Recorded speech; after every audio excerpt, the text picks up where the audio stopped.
Hey everybody, it's Jamie, VSG Betty. I haven't made a video since my Tampa recap, so it's been a couple of weeks. Oh no, I made a video about drinking. I forgot about that one. But anyway, I wanted to make a video, and I've been wanting to do it for a little while, about goal. Kind of a video response to Sarah NerdinOregon's video. And there have been several videos that have gone around about this, and a negative response video, in a way. I guess it's a negative response. So, for me, I hit a number goal in October of 2014. So I had surgery January 28th not of October 2014. It's just now 2014. Okay, let's start over. January 28th, 2013, I had my VSG. I hit goal the weekend of Obesity Help of 2013. And then I started the holy crap, what does maintenance entail? And got some very good advice from, I'm sorry I'm saying a lot. My brain is just very scattered lately. From Aisha Grellenbegon. And her advice, she is an RNY patient and I think she's about 3 years out. She lives within a 10-pound radius. That's what she gives herself, 10 pounds. So at that point, I was 136. So I was giving myself, I didn't really want to go below 135. So I was giving myself 135 to 145. That would be my range. And I would still be considered within a normal BMI and at a normal weight. I would be at the high end of the spectrum for my height, but that was okay. Live within a 10-pound range seemed manageable, and the only way to really do that is to monitor what you eat and make sure you're getting on the scale so that you know. Because very easily, the weight can fluctuate. So that was my first goal. So hit the goal numbers, hit the goal number. Then I lost another 5 pounds. Not expected, but I lost another 5 pounds by about mid-November. I had lost another 5 pounds. I maintained that weight, we're just under 132, until the end of January of 2014, when I went ahead and had my reconstructive surgery, which was a lower body lift, a breast lift, and fat transfer of what was left from my stomach and my flanks into my butt, because I didn't have one. So I went ahead and did that. They removed 9 pounds of skin. I fluctuate between 124 and 126 on a daily basis due to swelling. So my new 10-pound range is my current weight of 124 up to 134. I don't want to have to buy new clothes, so 10-pound range means I will still be able to fit into my clothes. Sometimes it might get a little snug depending on where the weight settles, but that will allow me to still live within that 10-pound. So instead of looking at that 10 pounds as a goal, I just look at it like it's a mark to measure what I'm doing. It's a mark to measure to make sure I'm not getting out of control again with my life. There are a lot of things out of control in my life. I have found lately I have been doing a lot of emotional eating and / boredom eating. Fortunately, it hasn't reflected on the scale, which is good. It has not reflected on the scale, but I do know I'm doing it. I'm fully aware, and I'm choosing to do it anyway. So I realize that is a very slippery slope. So I need to kind of get that in check and find a better outlet for my time, for my emotions, instead of choosing to eat. It's not necessarily always bad stuff, but let's face it, it's a lot of bad stuff. Now, Sarah NerdinOregon talked about goal being a feeling. And for her, she's at a place she hasn't been, and she's happy, and she's content with her life. And even though she's not at the number goal she had set for herself, her life is that goal, which I think was the point that was kind of missed from the naysayers about goal being only a number. And that is, we can achieve a number. I achieved a number.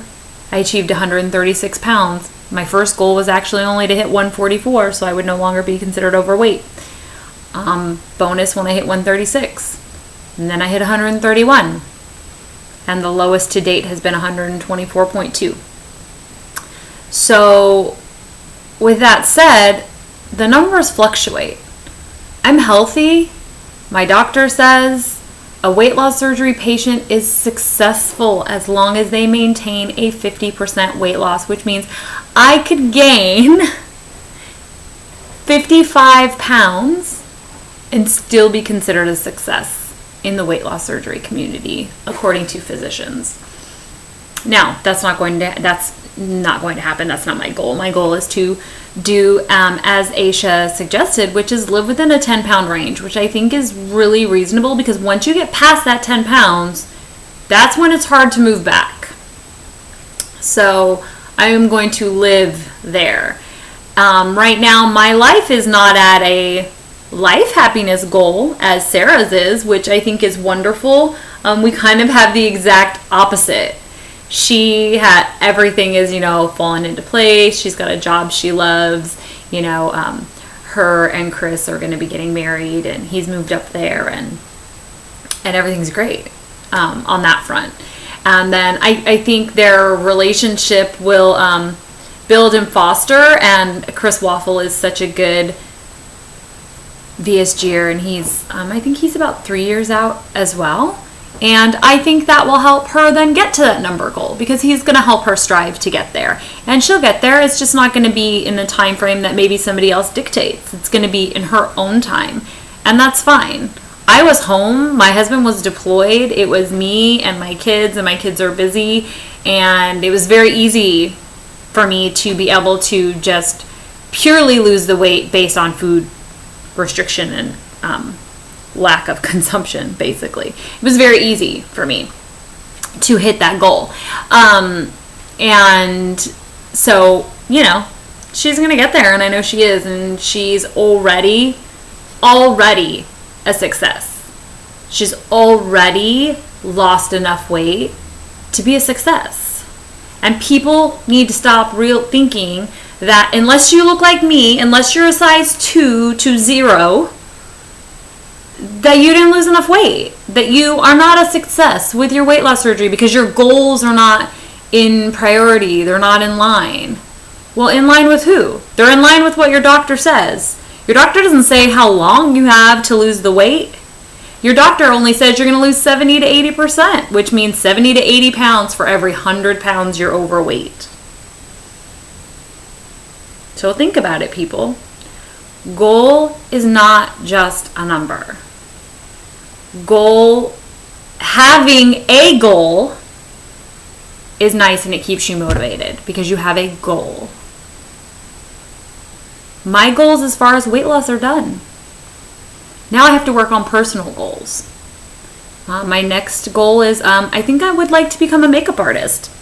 I'm very into fashion and beauty and hair. But I don't actually want to do hair, so I'm going to look into some makeup programs to potentially become a makeup artist, because that interests me. And since I'm bored and I need something to do with my time,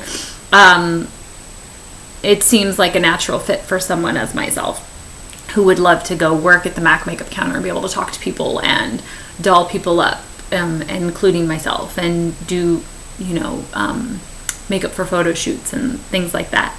So that's my next goal, which has nothing to do with my weight loss. Nothing to do with maintenance. All it has to do with is a goal for bettering myself.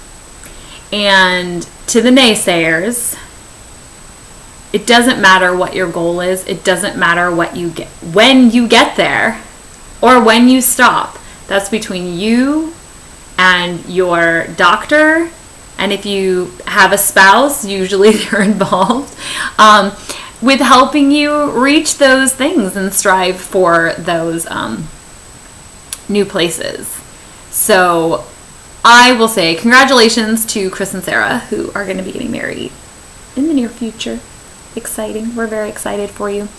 And invite you all to challenge what your idea of goal is, or what the idea of goal is out in the community. Challenge that. What does it mean for you? Because it means something different for all of us, and that's what we need to realize. We may all be on a similar journey, but we're all on our own journey. And my journey cannot be compared to anyone else's, because no one else has my body, has my life, only me. So remember that the next time you're challenged with goal, or the next time someone challenges you and says you aren't where you're supposed to be, remember you only have to compare with yourself. You don't have to compare with everybody else in the community. So on that note, thank you everybody. Love all your support. Love you to pieces. See you soon.